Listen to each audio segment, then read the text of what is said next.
I'm Dina Temple-Raston with National Public Radio, and I wanted to quibble a little bit with your version of events in Basra. Muqtada al-Sadr's forces there weren't defeated. I was there for NPR reporting at the time, and the Mehdi army just disappeared. Al-Sadr told them to disappear, and they left with their guns, and we really haven't seen much of them since. On the same point, similarly, there are enormous issues right now surrounding the Sons of Iraq, and the ability of the Iraqi government to fold them into the Iraqi army and pay them as the Americans have. And your question My question is, how can you say America is winning the war in Iraq when we have these two enormous problems that have been left unresolved, Muqtada al-Sadr and the Awakening Commission? And how do you suggest we tackle these problems going forward? And aren't they just waiting us out? Fred Kagan, for the motion. With due respect, I don't denigrate what you saw when you were there, but I have also spoken with many people who participated in that operation shortly after it occurred, and they did not simply disappear. Many of them were killed, and many of them, particularly in Sadr City, where they fought harder, were killed, and many of their top leaders were killed, which is one of the key reasons why they broke.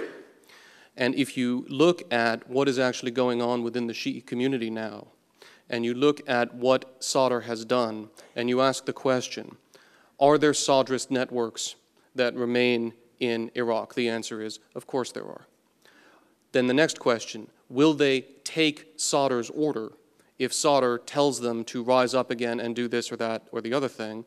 And what we have seen repeatedly is, the answer is yes and no, but increasingly more no than yes, for the excellent reason that they have come to fear not only the American military, but also the Iraqi army. And there was an interesting and very poignant moment when some of those, actually I think it was probably Iranian special groups rather than Sadrists who did this, spray painted on a bridge across the border into Iran, "We'll be back." And the Iraqi army soldier spray painted right under it, "We'll be waiting." And that message has gone out. And so I'm sorry, it simply is not the case that Sadr is just waiting us out. Sadr's sun has set for the moment. It may rise again. He's a young man. We'll see. What will not happen is that you will have an uprising on the scale of 2004, 2005, or even 2006 when the Sadrists were poised to take control of the country. Sir Malcolm, I hear in that response an answer to your point earlier, well, maybe they're just lying low and insurgents rise and fall again. What about that? Fred Kagan is saying he thinks this is permanent. It's going to last, or very likely to last. I think it is entirely possible that the insurgency will permanently, slowly come to an end. We're not there yet. There is a lot of truth in the argument that Muqtada al-Sadr is simply biding his time. But he is weaker than he was in the past. And if that is happening, if the insurgency is being brought under control, I would welcome that. Any reasonable person would welcome that.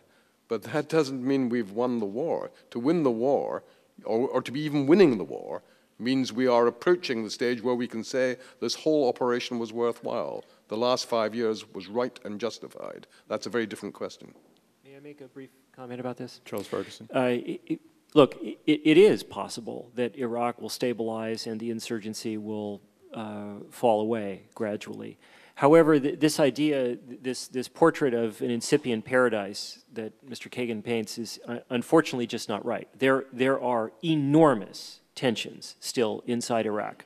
There's a three-way, at least a three-way. Charles, with respect, I haven't heard, as the moderator, Fred Kagan, promise an incipient Fair paradise. enough. Excuse me. Fair enough. I retract that and I apologize to Mr. Kagan. Or even anything close. Also fair enough.